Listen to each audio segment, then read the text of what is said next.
But direct selling లో ఒక diamond అయినప్పుడు ఏం దొరుకుతాయి అనే దాని గురించి ఈరోజు జస్ట్ ఒక 10-15 మినిట్స్ టాపిక్ మన మెంటర్స్ చెప్పారు. దాని గురించి డిస్కస్ చేద్దాం. మరి చెప్పాను కదా, మనకు తెలిసిన విషయాలే బట్ రిమైండర్ అయితే ఉంటాయి. బట్ కొత్త వాళ్ళకి ఇవి కొత్తవి. ఇక్కడ ఈ ప్యానల్లో, మీ ప్యానల్లో ఎవరో కొత్త వ్యక్తి కనెక్ట్ అయ్యారు. ఇప్పుడు మనం డిస్కస్ చేసే ఈ పాయింట్లు అతనికి కొత్తగా అనిపిస్తాయి ఖచ్చితంగా. అందుకే 8 స్టెప్ ట్రైనింగ్ కి కంటిన్యూ ప్రతి వారు ఎవరైతే వెళ్తారో వాళ్ళకి బోర్ ఫీల్ అవుతారేమో. ఇప్పుడు అదే వ్యక్తి కింద టీం కొత్త వాళ్ళు ఎప్పుడైతే తీసుకెళ్తాడో అతను బోర్ ఫీల్ అవడు. ఓహో, నా టీం వింటున్నారు, నా టీం నెక్స్ట్ వీక్ ఇంకా మంచి రిజల్ట్ తీసుకొస్తుంది, నెక్స్ట్ వీక్ ఇంకా మంచి రికగ్నిషన్ తీసుకుంటారు, ఇట్లా అతను ఫీల్ అవుతాడు. ఎందుకంటే అతను కొత్త టీంని తీసుకొచ్చిన వాళ్ళకి. సేమ్ సింగిల్ గా సోలోగా ఎప్పుడైతే వెళ్తాడో ఈ పాయింట్లో అతనికి బోర్ ఫీల్ అవుతాడు, ఇందులో డౌటే లేదు. ఎందుకంటే తెలుసు కదా అతనికి. కాబట్టి మనం ఇక్కడ ఎప్పుడు కూడా కొత్త టీం ఎప్పుడైతే వస్తుందో, ఓహో ఈ రోజు నా లీడర్ కనెక్ట్ అయ్యాడు, ఖచ్చితంగా ఈ పాయింట్ ఆయన మైండ్ లో పడుతుంది, ఖచ్చితంగా అతను ఈ బిజినెస్ కోసం మనసులో పెట్టి ఆలోచిస్తాడన్న విషయం ఆయనకు అర్థమవుతుంది. మరి రియల్గా చెప్పండి, మన బిజినెస్ లో ఇది ఒక స్లైడ్ కాదు, రియల్ మన లైఫ్ లో ఇది ఇంపార్టెంట్ స్లైడే.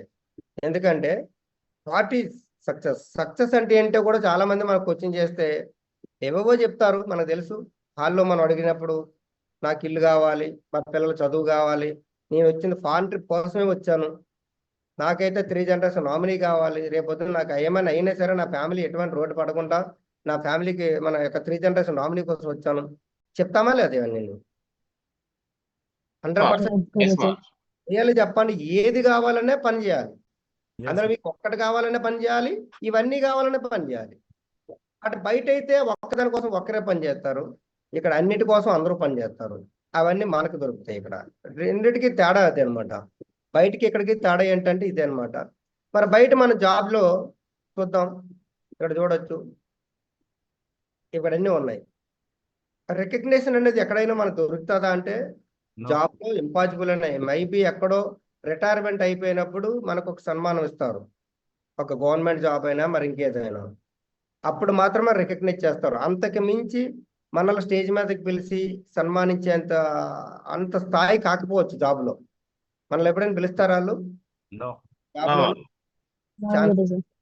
మరి రియల్ చెప్పండి, ఇక్కడ ఈ రోజు ఇద్దరు వ్యక్తులు మన కింద లెఫ్ట్ టోకెన్ రైట్ టోకెన్ ఈ వీక్ లో మీరు షాపింగ్ చేపిస్తే మీకు ఈ వారంలో 2,400 రూపాయలు చెక్ వస్తుంది. దీంతో పాటు సో మీరు ఇక్కడ QSC పర్ఫార్మర్ కూడా తీసుకోవచ్చు మీరు, అవునా కదా?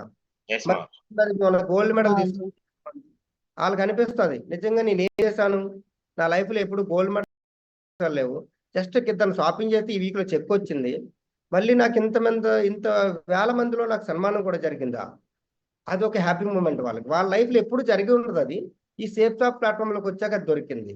రియల్లీ హ్యాపీనెస్ అంటే ఏమీ కాదండి, ఈ చిన్నవి చాలా పెద్ద హ్యాపీనెస్ తీసుకొస్తాయి. మరి చెప్పండి, రికగ్నిషన్ ఎందుకు వద్దనుకుంటారు? మిమ్మల్ని సన్మానిస్తే అదేమైనా ఇబ్బందికరమైన పనా? కూడా కావాలి. నిజంగా మీకు కావాలంటే ఒక ఇద్దరిని లెఫ్ట్ ఒకరు రైట్ ఒకరు ఈ వీక్ అంతా మీరు ప్రయత్నం చేస్తే ఇటువంటి గ్రేట్ఫుల్ సన్మానం, అప్లయన్స్ గ్రేట్ మెంటర్స్ అప్లయన్స్ చేతుల మీదుగా మనకి రికగ్నైజ్ సన్మానం పొందే అవకాశం వచ్చినప్పుడు ఇద్దరిని ఎందుకు చేయకూడదు? డబ్బు ఒకటే కాదు, డబ్బు ఎలాగో వస్తుంది మీ అకౌంట్, ఆటోమేటిక్గా 2 సేల్స్ వెళ్ళాయా మీ అకౌంట్ పడిపోతుంది, ఇందులో డౌటే లేదు. మరి మీకు అదనంగా సన్మానం కూడా దొరుకుతుంది అన్నప్పుడు ఆ సన్మానానికి ఎందుకు మనం అర్హులం కాదా? అంటే జీవితం పుట్టింది పని చేయడానికనా? మన సన్మానం పొందే అవకాశాలు లేవా? బయట లేకపోవచ్చేమో, మరి సేఫ్ జాబ్లోకి వచ్చేసారు కదా మీరు, మరి ఈ రికగ్నిషన్ తీసుకోవడానికి అందరూ రెడీ అవుతారా? 15 డేస్ తర్వాత జరగబోయే SPS సక్సెస్ఫుల్ సెమినార్ లో మీరు ఇప్పుడు ఈ రోజే మీరు మనసు పెట్టి పని చేయండి, నేను ఎలాగైనా నేను పర్ఫార్మర్ అవ్వాలి.